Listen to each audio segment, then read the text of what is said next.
திருவண்ணாமலை அருணாச்சலேஸ்வரர் திருக்கோயிலில் கார்த்திகை தீப திருவிழாவின் முக்கிய நிகழ்ச்சியான பரணி தீபம் இன்று அதிகாலை ஏற்றப்பட்டது. இதில் ஆயிரக்கணக்கான பக்தர்கள் கலந்து கொண்டு சுவாமி தரிசனம் செய்தனர்.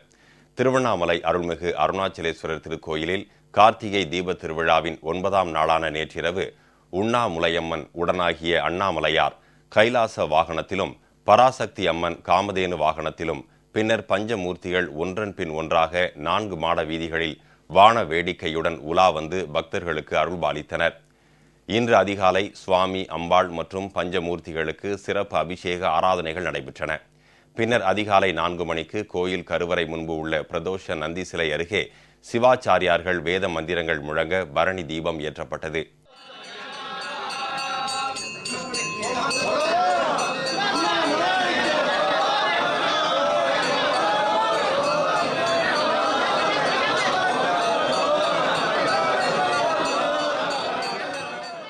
தீப திருவிழாவின் முக்கிய நிகழ்ச்சியாக இன்று மாலை 6 மணிக்கு 2668 அடி உயரமுள்ள மலை உச்சியில் மகா தீபம் ஏற்றப்பட உள்ளது.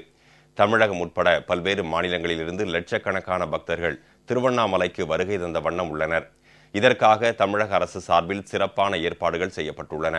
பொதுமக்களின் வசதிக்காக மருத்துவ முகாம்கள் அமைக்கப்பட்டுள்ளன. கோவில், கிரிவலப்பாதை மற்றும் நகரின் முக்கிய பகுதிகளில் கண்காணிப்பு கேமராக்கள் பொருத்தப்பட்டுள்ளன. தமிழ்நாடு அரசு போக்குவரத்து கழகம் சார்பில் சுமார் 2600 சிறப்பு பேருந்துகள் மற்றும் 5 சிறப்பு ரயில்கள் இயக்கப்படுகின்றன. நகரை சுற்றிலும் மொத்தம் 13 இடங்களில் தற்காலிக பேருந்து நிலையங்கள் அமைக்கப்பட்டு அவற்றில் கழிப்பறை மற்றும் பாதுகாக்கப்பட்ட குடிநீர் வசதிகள் செய்யப்பட்டுள்ளன. இதனிடையே திருவண்ணாமலை கார்த்திகை தீப திருவிழாவிற்காக அண்ணாமலையார் மற்றும் உண்ணாமுலை அம்மனுக்கு அணிவிக்கப்பட உள்ள 15 அடி உயர 7 மலர் மாலைகள் மற்றும் பஞ்சமூர்த்திகளுக்கு அணிவிக்கப்பட உள்ள 30 மலர் மாலைகள் காஞ்சிபுரத்திலிருந்து திருவண்ணாமலைக்கு அனுப்பி வைக்கப்பட்டன. வேலூர் கோட்டை ஜலகண்டேஸ்வரர் கோயிலில் சுவாமிக்கு சிறப்பு அபிஷேகம் மற்றும் பூஜைகள் நடைபெற்றன. பின்னர் சுவாமி முன்பு பரணி தீபம் ஏற்றப்பட்டது. நெல்லையில் உள்ள நெல்லையப்பர் கோயிலில் சுவாமி சன்னதியில் உள்ள நந்தி முன்பு பரணி தீபம் ஏற்றப்பட்டது.